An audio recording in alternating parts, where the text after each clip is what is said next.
Okay, so the Betta, this is Scarlet, the Betta, has Dropsy. And if I can get her, or get him, you can see his stomach is all puffed out, and the scales will kind of start puffing out like a pine cone. And basically what this is like an organ fills up with fluid and pushes all the other organs, and most likely it'll probably not make it. If you notice it early on, then it might, but I didn't know the signs of it. I wasn't even entirely sure what dropsy was until I kind of researched it. I mean, I knew of the word, so when I looked at it, I was like, that looks like dropsy. But then I was like, oh, this is what dropsy is. Like, I didn't really know. So, I really don't think it's going to make it, because just from what I read, not really. But it's eating, and I figured I'd try something. So I'm going to add in some aquarium salt because I have some. If I didn't have some, like I said, I don't know that I would do a whole lot, just because it already has it. And I don't think it's going to recover from it. But I'm going to add in this. So this is a teaspoon, and I feel like it's like 1 teaspoon per gallon, so I'll add in 10 teaspoons. Another one said like 3 per gallon, but that just seems like a lot of salt to me. So I'm just going to go for 1 per gallon. Now I would move it to a quarantine tank, but it's in this tank alone. So there's that. I might move out the snail though, which would be kind of a bad thing now I think about it, because then I'd just be moving it into a tank with other fish. I think it'd be alright. So I will add in some salt into this aquarium, and it shouldn't hurt anything that I'm aware of. I think just like a small amount of salt won't really hurt stuff too much, hopefully. But this is, I just wanted to show this because I'm doing this, and I added in some aquarium salt, and by some I mean I didn't add in even 10 tablespoons, or teaspoons. They're teaspoons, because that just seemed like a lot. So I added in 5, and like it's, I mean, this is a pretty big amount of salt. I've never added in salt to an aquarium, but it just seemed like a whole lot to be adding into a small tank. So I went ahead and did 5, and hopefully this can help get the fluid out of the organ of the Betta. At least that's how it's supposed to help. But like I said, I really don't know at this point, and I can't really do a whole lot. There's medicine you can get at the store, but I don't think I'm going to do that, just because, like I said, I think I caught it too late anyway, but it's still alive, so I wanted to try to help where I could. As for the apple snail that was in here, I moved it into this tank. Hopefully it'll be alright, but there, you can see it right there. I was just worried because, like, I don't I don't know this, but like slugs don't like salt, right? So it makes sense to me that snails also don't like salt. I'm not sure. I'm thinking the apple snails could probably be found in brackish water, but that's just a guess because I know that they're found in Florida, and I know that in Florida there's, you know, brackish water a lot in the areas that they're found, I think. So it's in here. Hopefully Norman doesn't hurt it. I don't imagine that he would, but maybe he would, because he doesn't hurt the plant, he doesn't bite the fish, so maybe he won't mess with the snail, but I'll keep an eye on it. And if he doesn't, then I'm going to add in more snails in here, because I have a bunch in here, but they're all really small because they just haven't grown. But the one that I put in its own tank with the Betta has grown like a ton.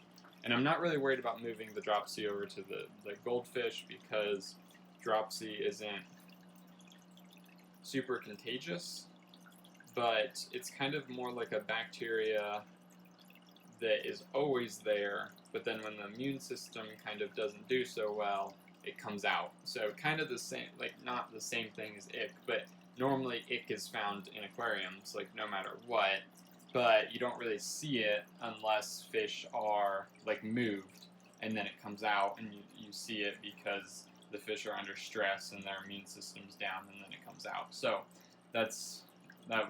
I've dealt with ick before, and it's not real pleasant, but I rarely ever get fish now, so I don't really have to deal with ick like pretty much ever, which is really nice. So that is my experience with Dropsy now. I have no idea why it happened, because the Betta was in here in this 125 gallon tank, and I'm assuming the water quality is lower in here, so it might have stressed it out by putting it in here.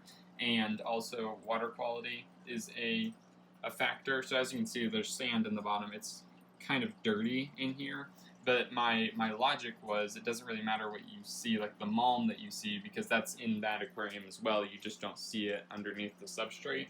But there's like an absolute ridiculous amount of plants. Like this huge plant here, which is a sweet potato, is all growing out of this tank. So I think that's pretty valid. Like there's a little bit of filtration, and then there's mostly just an absolute ton of plants in here that are growing and taking the bad stuffs like ammonia and nitrite out of the water for the Betta. So I think that that's fine. I mean, that's kind of how I'm keeping these other tanks, and they're all doing fine. There's no issues. So I'm not entirely sure what happened with the Betta, but I don't know. I don't have a whole lot of hope for it at this point, so that's kind of disappointing. Okay, so I've been kind of reluctant to make a video about this because this was filmed in like the end of September, and it's currently February 3rd. So that was September 2020, now it's February 3rd, 2021, and my Betta did eventually pass away. I don't remember when exactly. I'm sure I have it written down because I did find it. But I don't know. The problem here is that I don't know enough about this subject. So I'm reluctant to make a video about it because this is absolutely not a how-to video, and it's not giving any answers. It's not asking anything. It's just kind of like, this is what happened. And I'm not even sure that there's anything to take from this video because, like I said, I don't know enough about this subject, and I want to make that very clear, is that, like, I honestly don't know. Now, I looked into it, and from what I read, there was just different things. I don't know. I don't know. I simply don't know enough about what happened here or what was going on, and that's very unfortunate and disappointing because I should have, but I just didn't. So from what I know, my Betta got Dropsy. How to cure Dropsy, or if Dropsy can be cured, I don't know. And from what I read, I was more knowledgeable then in September because I had recently read the stuff from various websites. But now I'm not as familiar with it because I haven't read about it in a while, and I have only dealt with it once in kind of a crappy way. So I'm not really sure. Like I said earlier in the video, if I said things, then that's probably somewhat accurate, but I don't know now. And I just wanted to share with you that the Betta did pass away, which is really unfortunate. I mean, obviously it's unfortunate, but I feel really bad because I didn't know what to do, and I tried to figure out what to do, and I just didn't. From what I read, it just didn't seem like there was a whole lot I could do. So I don't know if you know better than this, which I'm sure somebody watching probably does. Then put it down in the comments what I should have done so I can know, or what works, because I'm at a loss. But that's what happened, and I just wanted to share with you guys what happened because it happened, and I don't expect anybody to take anything from this video, or do not use this as a guide to anything, because I was kind of just I don't know. I didn't know what I was doing, and I still don't. So this video, that's it for today.